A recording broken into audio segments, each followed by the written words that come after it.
Hello बच्चों, तो स्वागत है आप सभी को हमारे YouTube channel students study point में। तो आइए आज हम बात करने जा रहे हैं डिफ्रेंशिएशन यानी अवकलन के सभी फॉर्मूला के बारे में, क्योंकि इसके आगे जो हम पढ़ने जा रहे हैं मैथ में वे पढ़ने जा रहे हैं डिफ्रेंशिएशन। तो इसके लिए फार्मूला जो जितना भी इम्पोर्टेंट फार्मूला है उसे हम आज जानते हैं।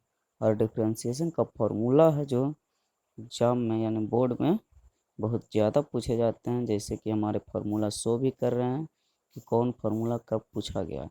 तो चलो आज शुरू करते हैं वीडियो। तो पहला जो फार्मूला हमारा बनता है वो कह रहा कि डी बटा डी एक्स अगर निकालेंगे, डिफ्रेंशिएशन निकालेंगे, किसका निकालेंगे तो एक्स का पावर एन, मतलब कि किसी भी वेरिएबल के पावर अगर एन यानी कांस्टेंट टर्म हो तो उस कांस्टेंट टर्म को आगे कर दिया जाता है और पावर में से एक घटा दिया जाता है, यानी एन को आगे करके और एन में से एक घटा देंगे।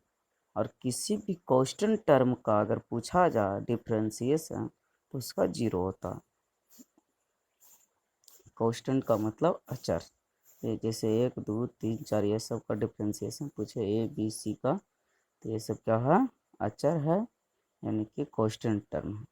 फिर कह रहा है तीसरा फॉर्मूला क्या है कि डी बटा डी एक्स अगर निकालेंगे साइन एक्स का तो होगा कॉस एक्स होगा, क्या होगा हमारा कॉस एक्स होगा। फिर कह रहा है कि डी बटा डी एक्स निकालेंगे अगर हम कॉस एक्स का, तो इसका जो होगा जो माइनस में साइन एक्स आवेगा, जो देखिए कि तीसरा फार्मूला 17 में पूछा गया, ये चौथा फार्मूला 19 में पूछा गया। फिर क्वेश्चन नंबर 5 की बात करते हैं, मतलब कि फार्मूला नंबर 5 की बात करते हैं। तो ये हमारा डी बटा डी एक्स टेन एक्स का क्या होगा, तो इसका होता है सेक स्क्वायर एक्स, जो बिहार बोर्ड में पूछे गए हैं 17 + 19 दोनों में पूछे गए हैं। फिर कह रहा है कॉटेक्स का क्या होगा, तो कॉटेक्स का होगा जो माइनस में कोसेक स्क्वायर एक्स होगा, जो ये भी फार्मूला पूछा गया है 2019 में ही।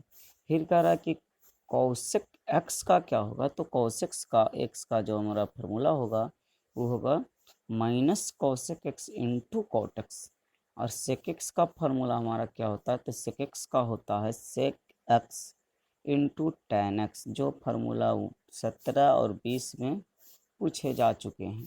फिर कह रहा है फार्मूला नंबर 9 की, तो फार्मूला नंबर 9 हमारा कहता है कि एक्सपोनेंशियल एक्स का फार्मूला क्या होगा, मतलब एक्सपोनेंशियल एक्स रहे ई का पावर कोई भी टर्म रहे एक्स के जगह पे, तो उसका जो कह रहा है कि होगा जो कलन क्या होगा, तो एक्सपोनेंशियल एक्स ही हो जाएगा, मतलब ज्यों के त्यों रह जाएगा, इसका डिफ्रेंशिएशन करेंगे। तो ये भी क्वेश्चन पूछा जा चुका है 16 में। अब कह रहा है कि क्वेश्चन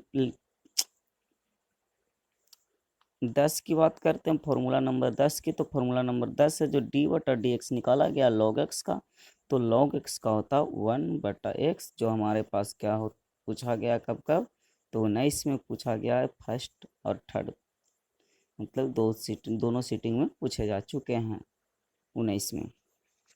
फिर बात करते हैं फॉर्मूला नंबर 11 की। तो फॉर्मूला नंबर 11 है कि डी बटा डी एक्स अगर निकाला जाए साइन इनवर्स एक्स का, तो इसका जो होगा 1/√1 माइनस एक्स स्क्वायर, जो देखो कितना बार पूछा जा चुका है फॉर्मूला नंबर 11। 15 में भी 16 17 19 यानी कि लगातार पूछे जा रहे हैं। तो ध्यान दे थोड़ा सा इस फॉर्मूले पर, और ध्यान तो इसे देना सभी फार्मूला पर है, क्योंकि यही सब फार्मूला से तुम्हारा टोटल मैथ बनने जा रहा है।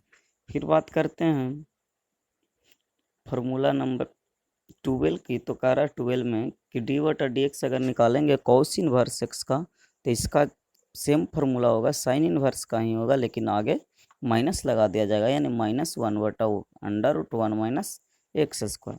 फिर बात करते हैं टेन इनवर्स एक्स का क्या होगा, तो टेन इनवर्स एक्स का जो हमारा होगा वो होगा 1/1 प्लस एक्स स्क्वायर। यही का कॉट इनवर्स का, तो बस से माइनस सिर्फ लगा दिया जाएगा, क्या हो जाएगा माइनस में 1/1 प्लस एक्स स्क्वायर। फिर कह रहा है कि 15 फॉर्मूला नंबर 15 की बात करते हैं। तो हमारा कह रहा है डी बटा d x sec inverse x का निकालेंगे, तो इसका जो हमारा होगा फॉर्मूला वो बन के आएगा 1/x under root x square minus 1। और फिर जैसे 16 फार्मूला नंबर 16 की बात करते हैं, तो फार्मूला नंबर 16 हमारे पास है कि d/dx अगर निकाला जाए कौशिक इन्वर्स एक्स का, तो सिर्फ सेक का जो होता था उसके सिर्फ निगेटिव मान हो जाएंगे, मतलब माइनस में 1/x into under root x² plus -1। फिर कह रहा है कि अगर d/dx एक के पावर x का निकाला जाए, मतलब किसी भी कांस्टेंट टर्म है और कांस्टेंट टर्म के पावर में x है, तो इसका जो निकलेगा तो पहले इतना लिख देंगे और फिर लॉग ए लिखेंगे, मतलब कि ए के पावर x का निकालेंगे तो ए के पावर x को लिख दिया जाएगा और फिर लॉग x लिख दिया जाएगा, लॉग ए लिखा जाएगा। तो हमारे पास डिफ्रेंशिएशन का इतना ही फॉर्मूला था, ये है जो इंटीग्रेशन का लिखा गया है। तो ये सब देखिए कि ये भी फार्मूला जो था 14 में ये भी पूछा गया था। तो उम्मीद है कि आप सभी को इतना फार्मूला समझ में आया होगा।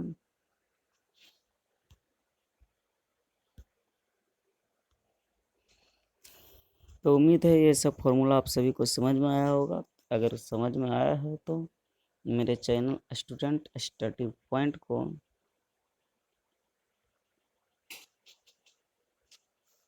सब्सक्राइब करें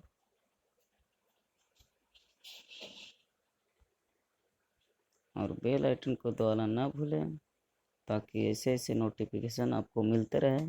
और मैथ का क्लास आज आज या कल से मैं शुरू कर दूंगा। तो चलो आज के लिए इतना ही काफ़ी है। Thank you so much. फिर मिलते हैं अगले वीडियो में। Bye bye, take care.